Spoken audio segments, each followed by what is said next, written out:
Good evening, everyone. Welcome. Welcome to night two of our householder retreat. Yeah, it's wonderful to be up here, and John and I are trying to keep you guessing as to who is going to be speaking. So tonight it's me. And so there's no announcements tonight, so we'll just go right into practice. And so taking some time here to simply feel into the body. I like to move around a bit and just shake, noticing if there's any tension or blockages in the body. Sometimes we can get a little uptight in our meditation practice, especially when you get about 15 minutes in, you notice how you're really clenching. And so becoming familiar with those patterns is really helpful, I find. And I always find it really nice to just take some nice long breaths. And even with the exhale, really letting it go.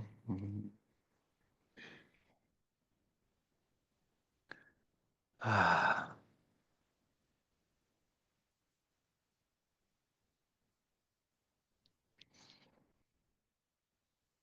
ah,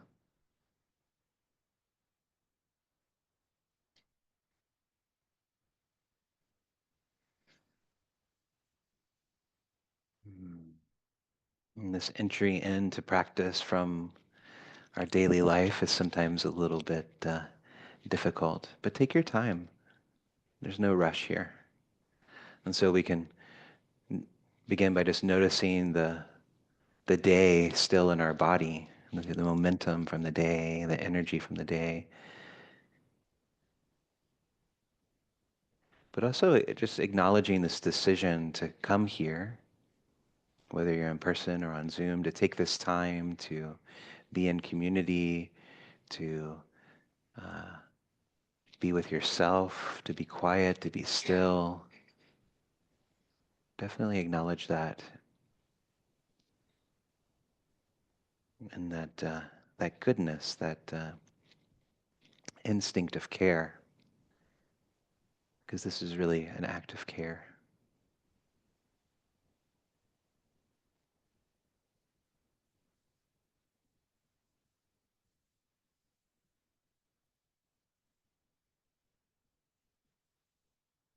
Yeah. And just be very simple. So whatever you're doing, maybe try to do even less of it.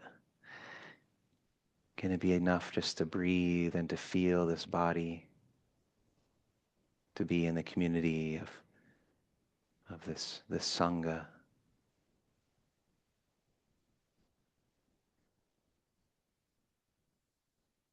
feel space in the environment, opening to the senses, just that simplicity of just being here with no other thing to do.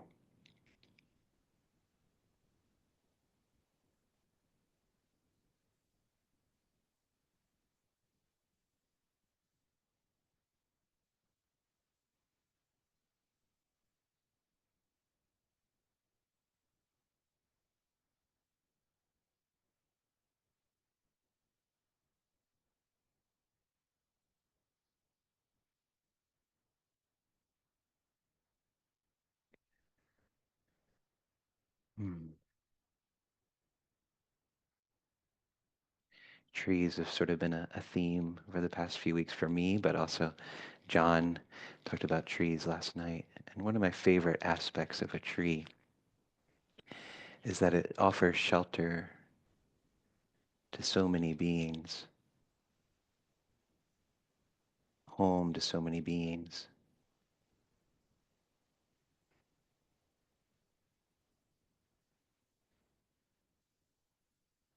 We can learn a lot from that.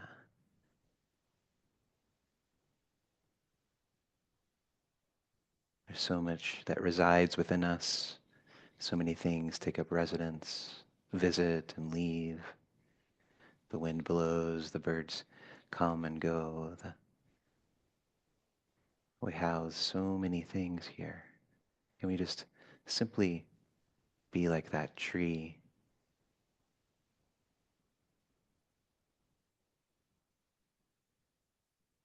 grounded, open.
And just checking in here if you find yourself getting caught up in thought. Notice the accompanying sensations in the body. And perhaps just take a nice long breath, allowing the breeze to move through, loosening any knots or tangles or, yeah, it's not a problem.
I don't know if you heard me on Zoom, but I just rang the bell. So, yeah.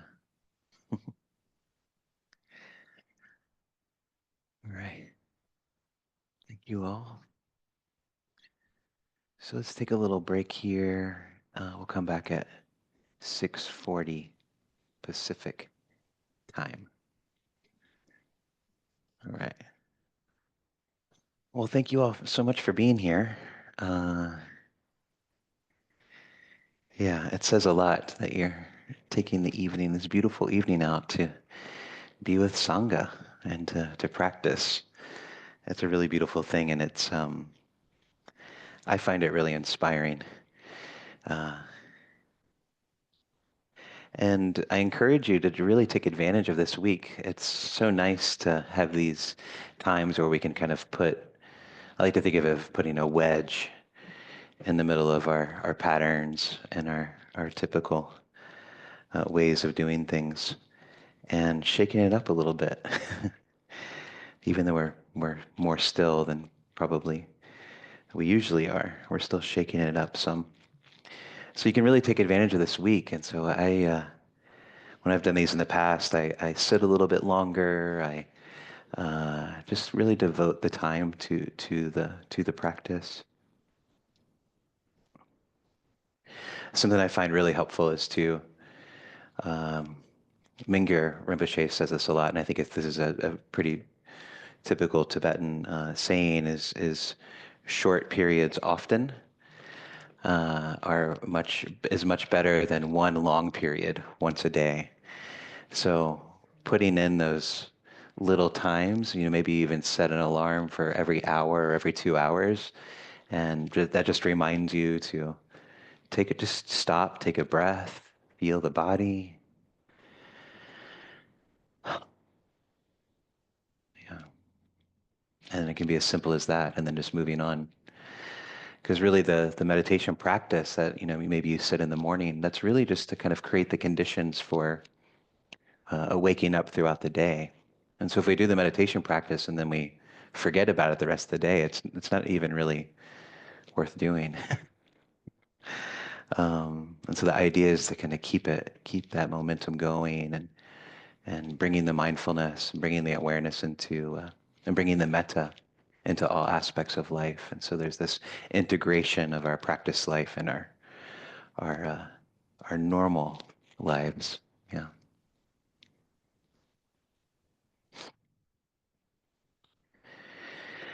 All right. So I am tasked with the uh, joyful job of talking about dukkha tonight. John didn't make me do it. I volunteered. But I think that maybe as Buddhists as a whole, we talk about dukkha too much, maybe. Uh, but I don't talk about it enough, I don't think. I tend to go to joy and metta and all these other things. So this is a little bit different for me. But Buddhism kind of gets a bad rap because it's the first thing you learn. It's actually the first thing the Buddha taught. When the Buddha turned the wheel of the Dharma, his first talk was about the Four Noble Truths, and the first noble truth is dukkha. And I'm kind of surprised everybody didn't just leave at that point. Didn't just walk away. Um, But luckily, the people he taught he had suffered with for 7 years in the forest, so they already knew they were well versed in suffering, which was their path at that point. And so Buddhism kind of gets this reputation for being almost nihilistic sometimes, or cold, or as John mentioned this last night, of it being, it kind of has this feeling of emptiness in not a good way. And I was actually talking to somebody the other day about they tried Buddhism in their early 20s, and it just seemed distant and cold and not something they really wanted to take up. And we kind of got in this conversation about from a kind of materialistic viewpoint, kind of that a lot of people have in their early 20s. It is that. It is cold. It's not flashy. It's not exciting. It's not you know, like Kundalini yoga or something. Doesn't have that energy to it. Um, and sometimes it takes something with a bit more energy, and that eventually, you get calmer and calmer and calmer as you go. Um, and I relate to this directly. I was drawn into to Buddhism um, because I thought it was really cool. There, uh, there was I encountered Buddhism at a very young age through a National Geographic that had the Dalai Lama in it, and I felt this like this really intense knowing when I was 5 years old or something. We didn't have much, but my mother was able to bring home National Geographics from her work, and I would just absorb them. But this Dalai Lama issue, I really, really absorbed, and there was this knowing that one day, like there would be this, meeting of this practice, whatever it was. And so I had these seeds of Buddhism throughout my life, and then I encountered it in college, and the message really spoke to me. But I also, again, thought it was really cool. So there was this Zen Sangha, and I was first really drawn to, I really loved the ritual of it, and the incense, and the bowing, and the chanting, and then all these strange instruments that we'd play, and, this whole thing. And that sustained me for probably, I don't know, 3 weeks. And then the suffering hit. Yeah. And I suffered so much. And the only instruction was to sit. And I'd talk to the Zen master about this specific issue I was sitting with. He's like, I think you should just sit. And then, it was over and over the same meeting, over and over and over again.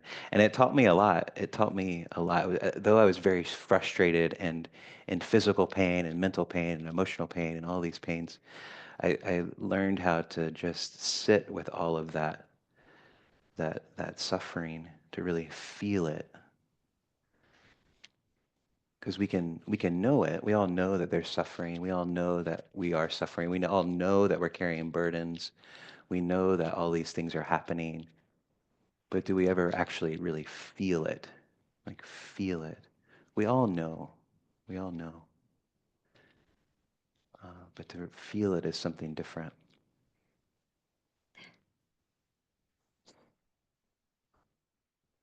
So I still think Buddhism's really cool, and I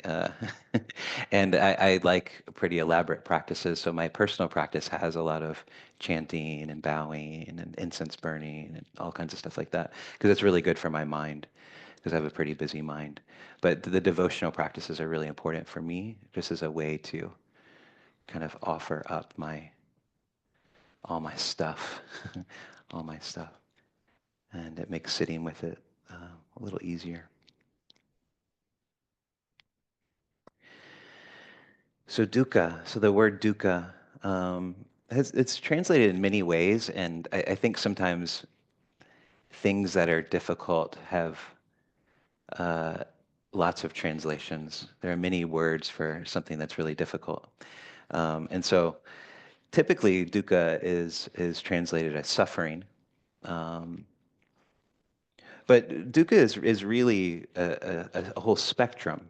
It could be all the way from, something really small and annoying to something really large and gigantic, like, the ecological crisis. So it's always this spectrum.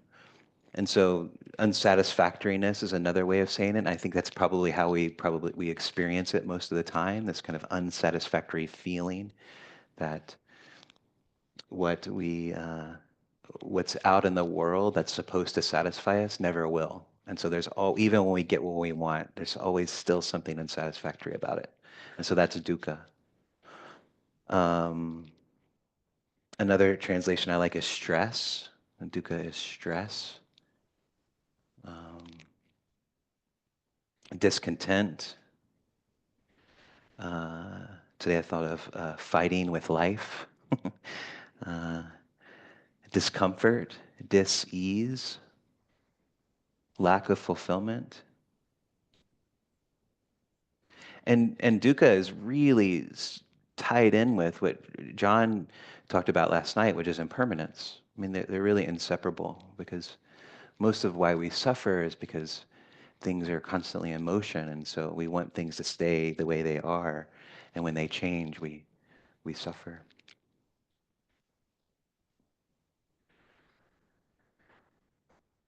And so the first noble truth is is really important to really understand suffering and to feel suffering, not just to know it, but to really feel into it. And I was talking to a teacher, or I was in a Q&A with a teacher as a participant, and somebody asked her just about everything happening in the world. And her suggestion to this person to understand it was to contemplate more deeply the First Noble Truth, like feel into the First Noble Truth. And we sort of have this idea that maybe the Four Noble Truths are sort of like the beginning teachings. Uh, and we get it, there's suffering, we get it. But I want to move on to these other things. And this hit me kind of hard. My Tibetan teacher, the last time I saw him, he's a kind of a pretty high lama and is very eloquent in talking about Dzogchen and emptiness and all these things. And he was talking and he said, I'm going back to the Four Noble Truths. And people are like, what? What are you talking about? He's like, I skipped right over them. Like I was so interested in emptiness and awareness and all of these things. Uh, and he's a very realized Lama, but he's like, I did not spend enough time with the First Noble Truth.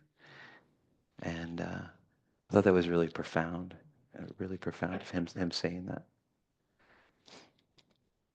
Because it's all intertwined, all intermingling, all happening, and the those inner impulses of trying to find solidity in something are very insidious, and they sneak in all kinds of ways. And so when the Buddha was describing dukkha, uh, I just kind of laugh at this. Just it's not funny, but I'm laughing. Birth is dukkha, aging is dukkha, death is dukkha. To be separated from what we love is dukkha. To be unified with what we do not love is dukkha. Not to get what one wants is dukkha, which is kind of everything. It's kind of everything, but it's a lot of things. And so dukkha isn't just pain, it's the fundamental tension of life lived under the spell of grasping. I saw this very clearly in my last retreat when I was on retreat in February, and I came face to face with this wanting mind, this greedy mind that is at my very center that I didn't hadn't really seen before. I saw it in some ways, but just how so many of my actions and thoughts and impulses were motivated by greed on this very fundamental level. And it was painful to see, to really come uh, to grips with that. Kittasaro, one of my teachers, he always says, "You've come eyeball to eyeball with your dukkha," and that's uh, that's what it was good and bad at the same time. It was so painful to just see that and uh, to really get into how is this? How am I holding on? How am I grasping? How is this manifesting? What is my true motivation? Why do I do what I do? Even why do I practice? Why do I meditate? What am I trying to get? Really examining these things. And so I started to look at myself. How do I see myself on the path? How do I, um, get back to the most fundamental thing of why do I even practice? And it was painful to feel into those things and to see those things. And so this constant grasping after something, uh, yeah, I had this image of just like, you know, uh, Indiana Jones, one of his movies, he's hanging off a cliff. I think every movie this happens, but he's like on the cliff and he's just his arms are there and he's trying to grasp, trying to hang on. There's nothing to hang on to, and you're just grasping, grasping, grasping, grasping, and how painful that is. Yeah.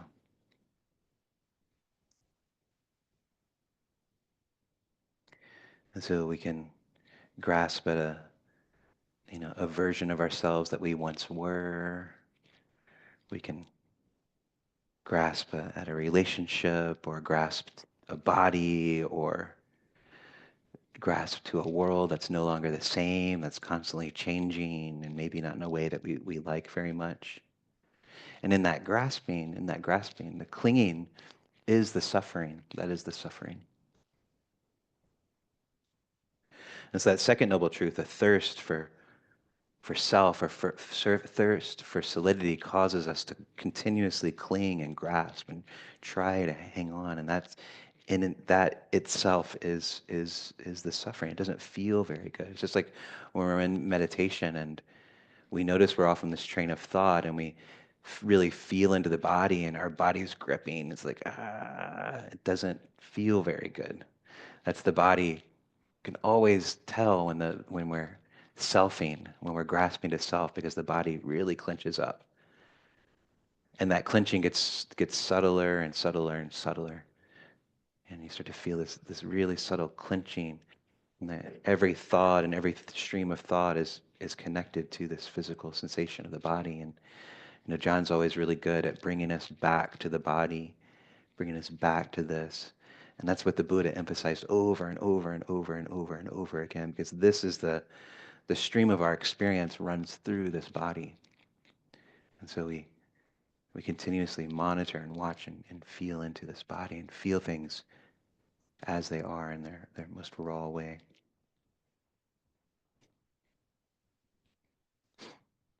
The Buddha said this very plainly when he said the root of suffering is attachment. That second noble truth.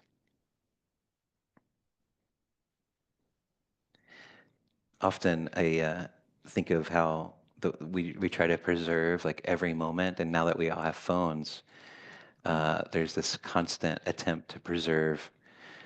And I've noticed myself like being on a hike or going on vacation, and I'm constantly trying to take photos of things or get myself like in front of like, and how it doesn't really feel good. It doesn't feel good after a while. It doesn't. It feels icky in a way. I'm trying to preserve something that's not meant to be preserved in that way. Um, I saw a social media post recently. I think it was you too. I can't remember. And they showed they take pictures of the crowd, and they showed a crowd from like 1990 or something, and looking out into the crowd, and people are just dancing and having fun and like hugging each other, and there's a couple people like crowd surfing, and it's just this party going on. And then they showed a picture of the crowd like a few weeks ago, and it's just a sea of cell phones. Sea of cell phones everywhere. It's like nobody's experiencing the moment. Yeah, yeah.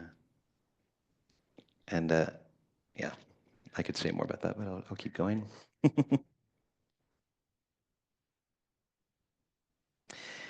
Yeah, everything, everything, everything, including the self, is always moving, just like a river. A river is not a thing; it's an activity of water. It's always new, moving.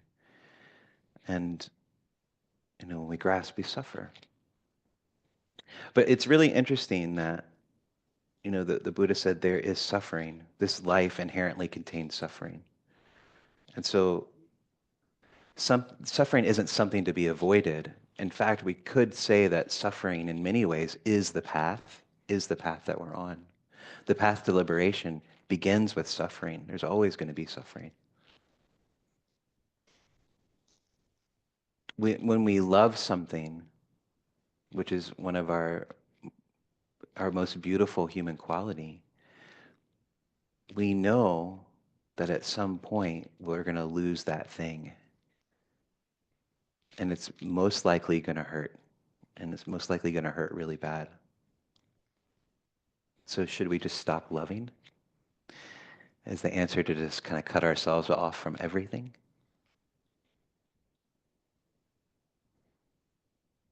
I don't I don't really think so. Um, we can love without attachment, but sadness and grief and pain are going to be there. But as we practice, as we continue to work with this, it becomes less and less and less personal and more universal. And so when we suffer, it doesn't become about me. It's not this activity of me suffering or me grieving or me doing this. It is the experience of grief that all humans suffer. We're all going to lose everything that we love at some point, just as it was brought up last night.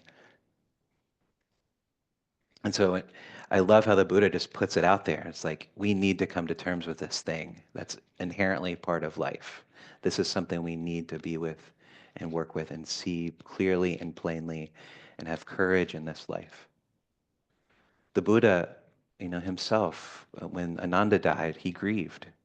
He was sad, the most awakened being, that's ever lived on the planet, perhaps. He grieved. His closest disciples, when the Buddha was dying, they cried, they grieved, they were arhants. Uh, and so this avoidance of suffering creates even more suffering. It compounds it upon itself over and over and over and over again. And there can be a real beauty in the suffering, um, because it is something that's fundamental to life on this planet. And as I talked before, I was a little bit joking about I got into Buddhism because I thought it was really cool. But when I first heard the Four Noble Truths, I had such a life, a childhood, and a teenage.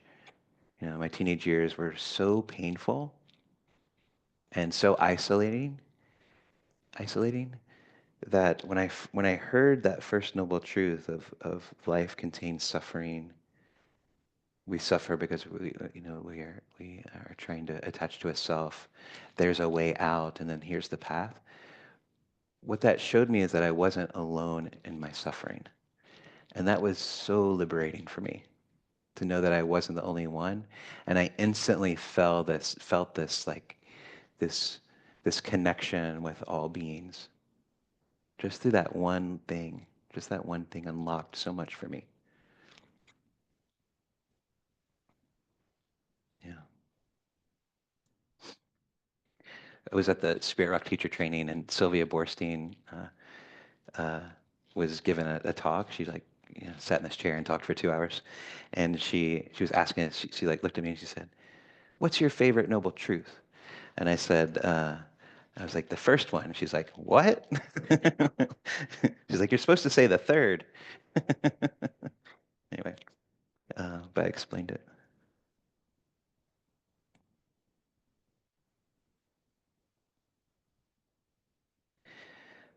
Yeah, and so the goal of our practice is not to never feel again.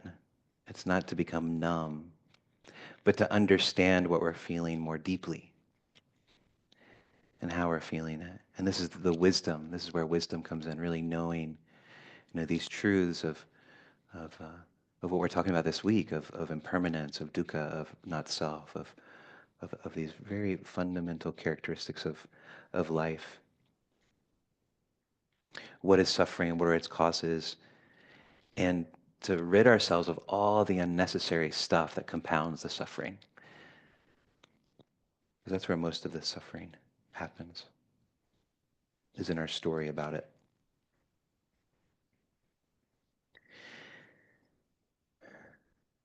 And I also want to just mention Earth Day today, because it is Earth Day.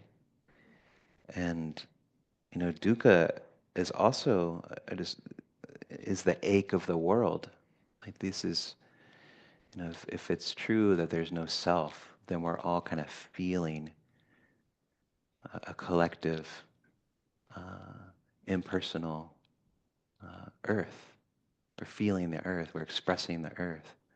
We're expressing this life. And we tend to, as humans, tend to look at ourselves as separate from the earth, but we are the earth. We can't live separate from the earth.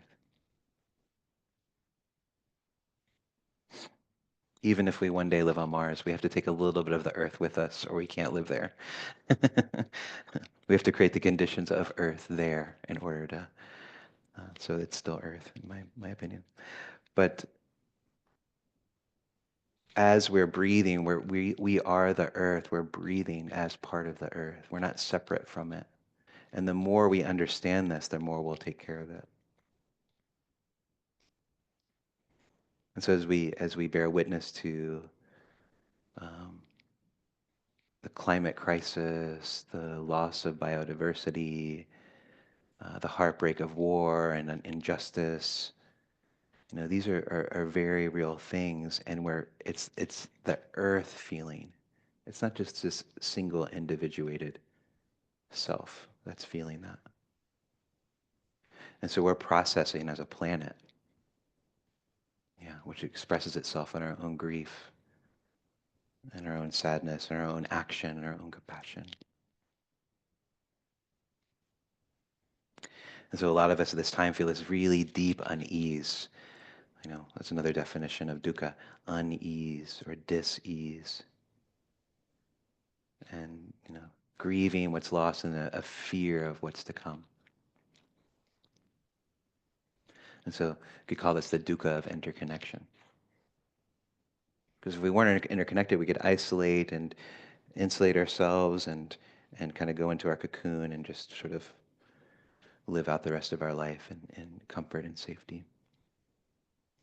When the earth suffers, we feel it in our bones. We feel it if we're tapped into it. And so the only way we can commit violence against this earth or against one another is if we truly believe that we're separate. The Christian mystic Thomas Merton, who was very inspirational to me when I grew up, said, "We are already one, but we imagine that we are not. And what we have to recover is our original unity." I love that, original unity. And sometimes that ache of the dukkha is a remembrance, an internal, deep, primal remembrance of that unity. It's this aching, this urge for that unity. And and when it's not there, yeah, we feel it on a very deep level.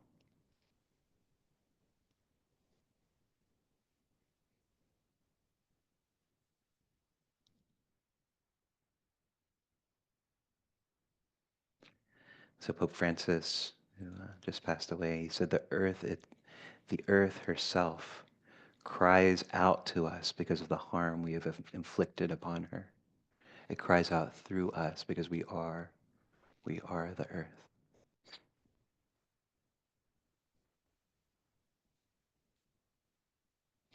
And so to live in this world with an open heart is to feel both the beauty and the ache, the sukha and the dukkha.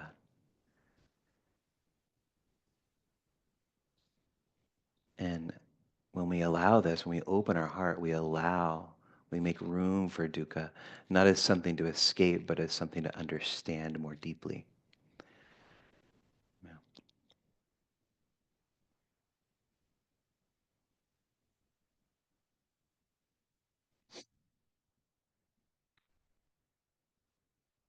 Okay. Okay, I'm editing as I go over here, so I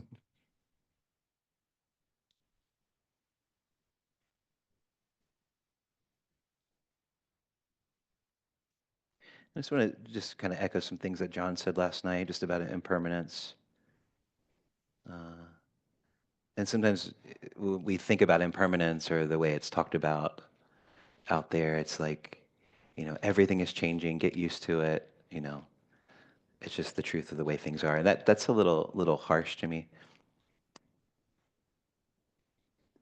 You know, it's not about things coming and going necessarily,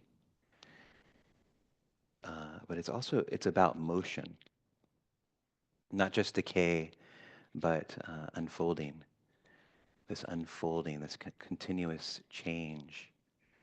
Uh, Douglas actually got me thinking about this really hard a few weeks ago when he asked a question I couldn't really answer. But this idea of continuance rather than impermanence, this constant evolution, this constant changing of things.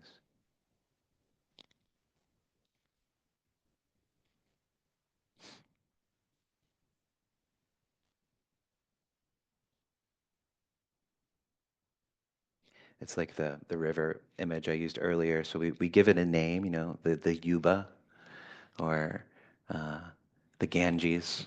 We give it a name. But the water that flows through is always new. It's never been there before. It's going through and it will never return again. Yeah. Ajahn Chah uses this image. He has this cup. He holds up this cup and he says, "You see this cup? You see this cup here? I love this cup. It's my favorite cup. It holds my tea very well. It glows in the sunlight. And I know that one day it will break. So I drink from it as if it's already broken." And so there's this way we can live in the world knowing the truth, kind of from this background of awareness of knowing with wisdom this truth and then operating, expressing ourselves in the relative world through this kind of ultimate understanding of continuance or impermanence. When we when we understand change in this way, it's not a loss. There's no loss. It's just the nature of things. And something opens up within us. And life becomes more sacred and more precious as we know that things are more temporary.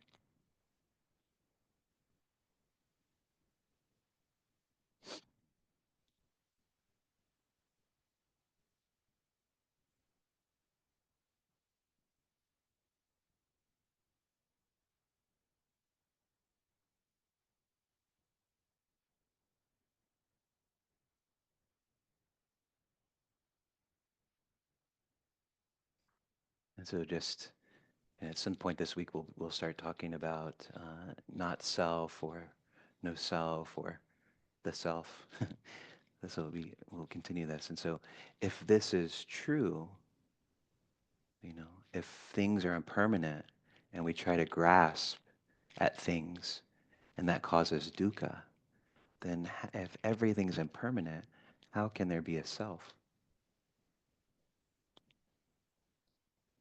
So, cliffhanger, cliffhanger.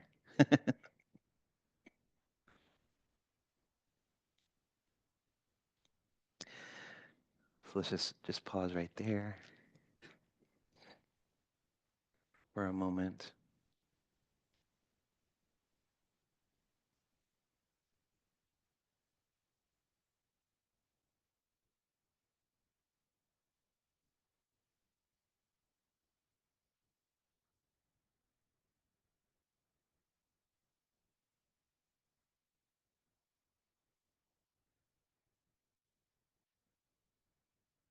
And even these things, when we talk about them, they can create tension in the body. You feel it.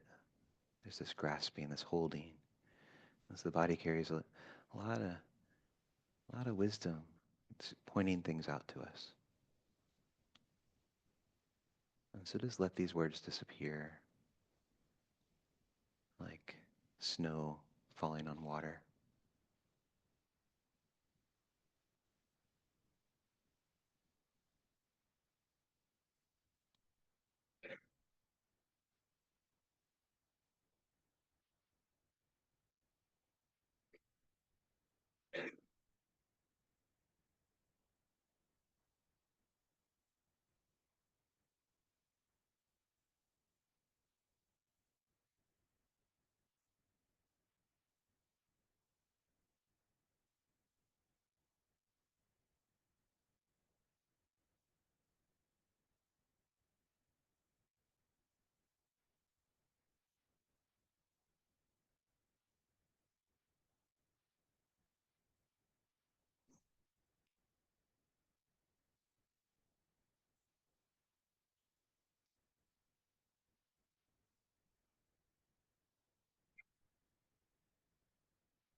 Just ring the bell, Zoomers. Thank you for your attention. Yeah. And we have some time for some questions or some sharing or some insights or whatever you'd like to share. Again, it doesn't have to be a question. Um, so if you're in here, you can just raise your hand, or if you're on Zoom, you can flail or raise your Zoom hand, which is, I think, under React. React. Mine says React. So, yeah.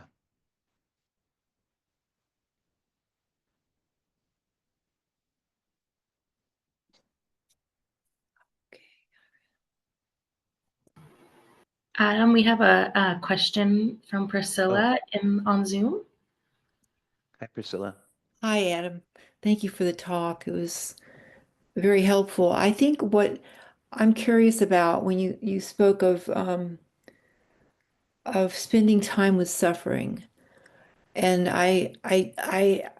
it's almost like I'm looking for some concrete things, and I don't know how helpful that is, but I'm thinking, are you talking about, meditating more on the five reflections, or um,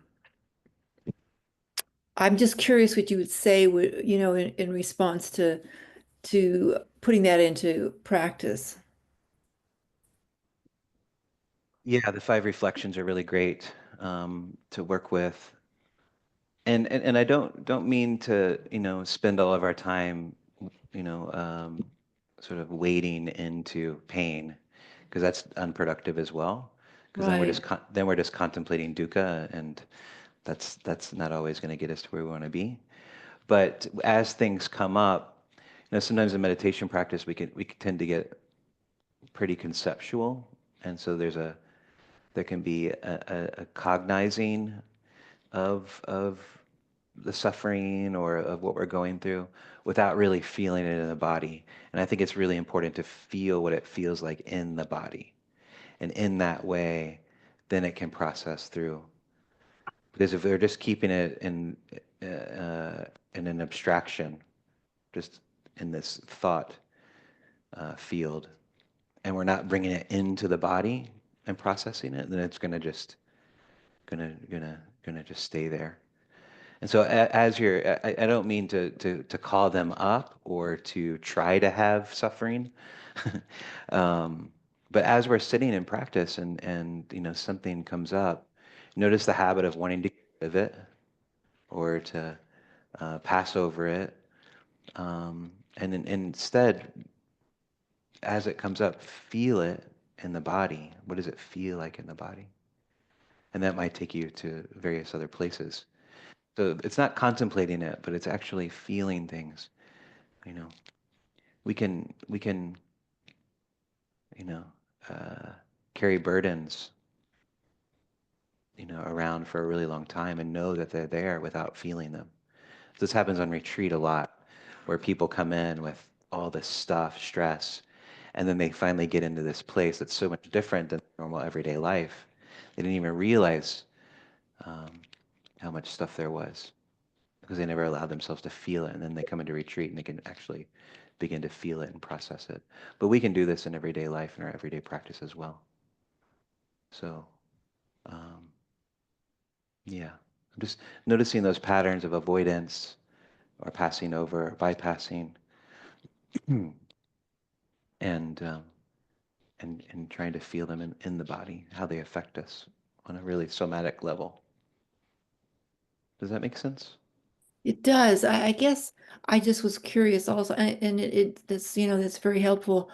Um, but I was just curious if there are anything like, or, like, in other words, codified ways like the five reflections. Are there more of those things that are available to, to sort of work with on a meditate, on the basis of when you're doing your meditation or anything?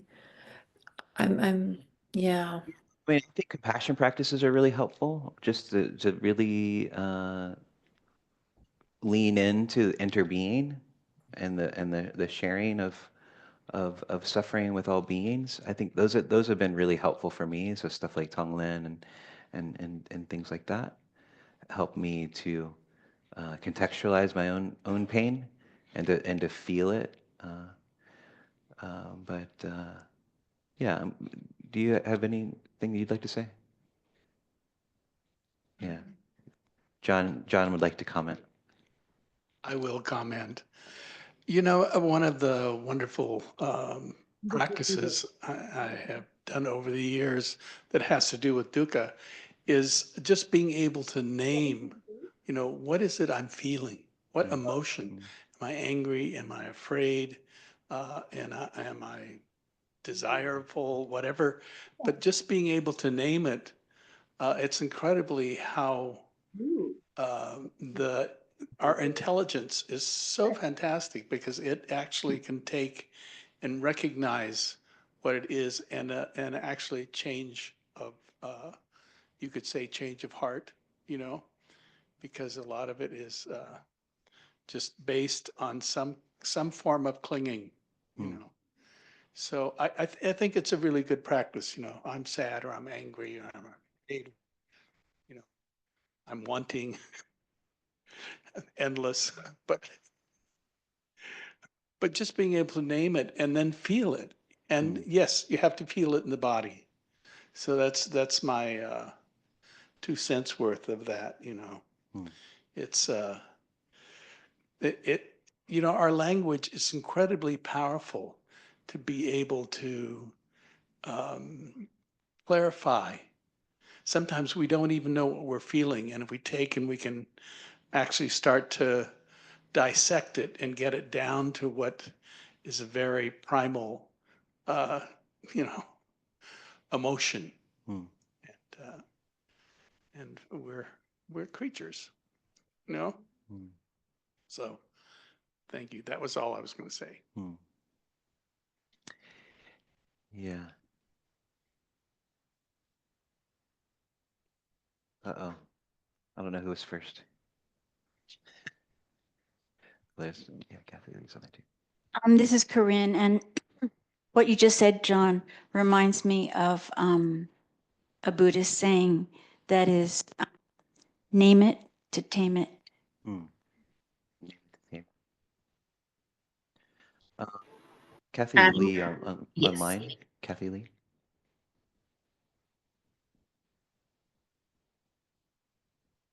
You can go ahead, Kathy Lee. I don't know if you're trying to talk, but you're muted if you are.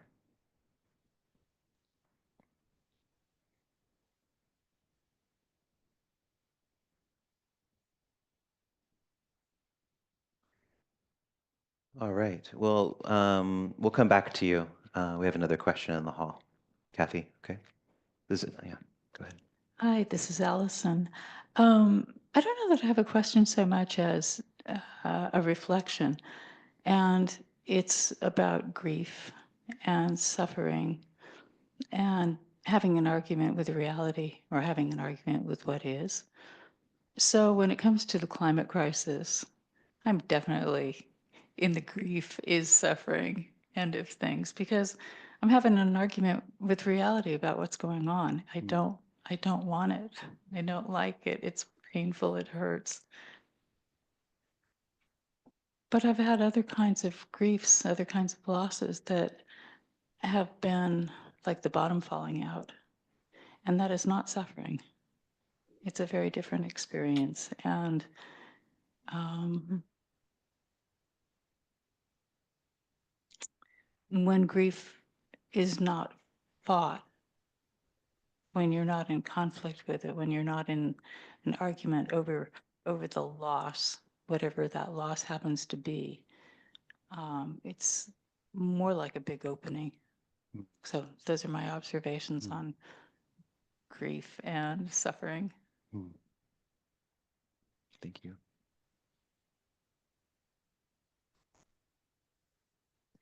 Kathy Lee? Thank you kindly. It's hard to unmute some days. Anyway, I'm older, so I understand suffering. And I think the older we get, the more long suffering we might be. But I was just wondering, Is it a practice or just an indulgence of mine to savor those things that are good, beautiful, and true?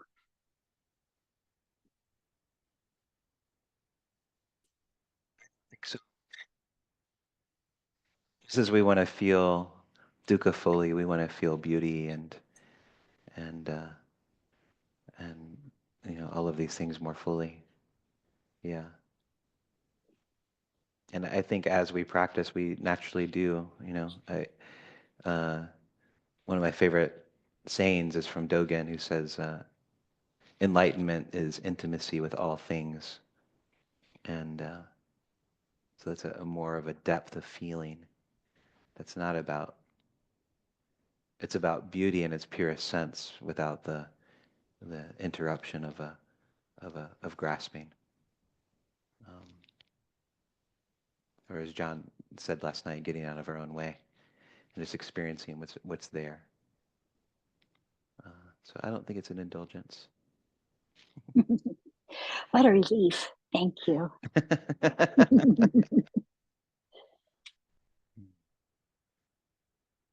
One of the practices that I've mentioned before is something from my Tibetan teacher, who talks about when you experience beauty, or when you're delighting in something, to offer that to all beings. So as I'm experiencing the sunset or something really beautiful, to say, may all beings be able to feel what I'm feeling right now. And in that way, it kind of, maybe not prevents all the way, but it sort of kind of gets in the way of the selfing part of it, of holding on to it or wanting it for ourselves, or this indulgence in it. And if I can offer it, and when you first start to do it, you get these like, I don't want to do that. It's mine. But we can, even like a nice cup of that first sip of coffee in the morning or whatever, uh, offering that, like, wow, can all beings enjoy this? And then you get in this habit of always sharing. And even the grief, when you have the grief or the suffering, you can say to think to yourself, or it just kind of becomes automatic that all beings will experience some suffering and grief in their life, and somebody right now is probably experiencing it more than I can, and I have compassion for them. And in that way, we begin to share it with one another. And so always pointing to something outside of the self, and you can do this directly, and then it just becomes an orientation that's automatic. um, so maybe hopefully that's helpful. Okay, we're after time, so I just want to say, if you need to go, you can go. But we have another question I want to hear. Yeah. I'll try to make it simple. I'm Merle, and just talking about grief in general, and I can't remember the yeah, it's turned off and on, the stages of grief. But I was really frustrated today, and then I was sad, and then I was anxious, and compared to a few years ago, all I wanted was progress, and I've had progress, and now I want to get back to things, and then I think, get back to what things? And then I sit back and be like, okay, it's time to relax because you're trying to force things. And so I guess what I'm trying to get at is that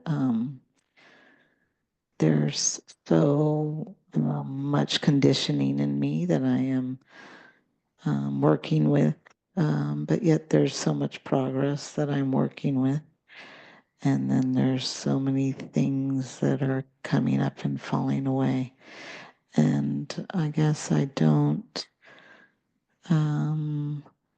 quite understand exactly how to gracefully and have grace for myself, because I feel like 3 years of grief is, to the extent it was the bottom of hell in my mind, is enough. But obviously that you can't push it, so I'm gonna leave it there. Thank you for sharing that. Yeah, I think it's important to know that this path is not linear.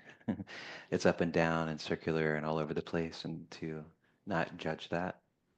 And it's obvious to me that you're very aware of what's happening, and that's,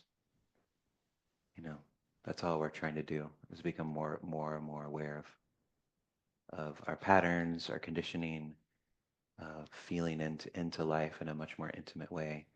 And I don't think the idea of this conception of progress is necessarily helpful. Um, uh, but yeah, yeah, yeah. You're here. I think that's what matters, and that says a lot. I say this all the time, but just the fact of people sitting here means that within you is this wisdom that knows, uh, yeah, that wants you to be well, that wants you to be healed, that wants you to be to receive the wisdom. And so I think everyone needs to give themselves credit for that. Pausing for a moment in gratitude for this time that we have together, for this practice, for this lineage, for the Buddha, for deciding to teach, which is a huge thing in the history of the world. May the merit of our practice be shared with all beings in all directions without exception.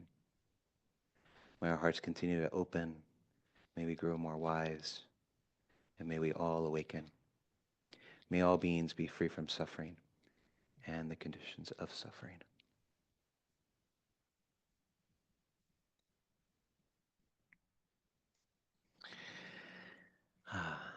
Be well. Thank you all so much for your attention and time and for your practice. And thank you.